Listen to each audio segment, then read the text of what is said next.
Halo bos, selamat petang, selamat petang. Saya Mr. Pang. Hari ini kita punya kedai pun ada masuk yang kereta ni. Murah-murah. Tahun 2018. Honda BRV 1.5 V-Spec. Ini V-Spec. Harga jual 39,800. Kalau kereta ni full bulanan 500 lebih aja, 500 lebih aja. Cak kita sudah spray baru lah. Sudah spray baru dalam leather. Dalam leather sebab V-Spec mah. Steering controller memang bagi you lah. Mileage 89,000. Android player. Dia boleh duduk 7 orang. 7 orang. Sini 2, sini 3. Lepas tu belakang 2 dah. Belakang 2. Aircon ke atas. Ke atas. Lepas tu kalau duduk penuh orang, luggage nak letak mana? Sini. Boleh ikat bracket. Boleh letak ke atas.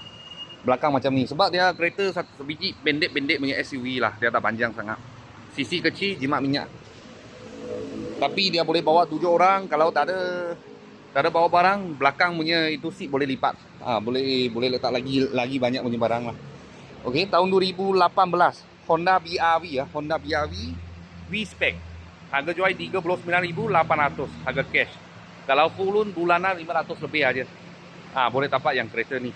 Kalau ada apa murah-murah kereta, saya akan video lagi. Thank you bos, thank you.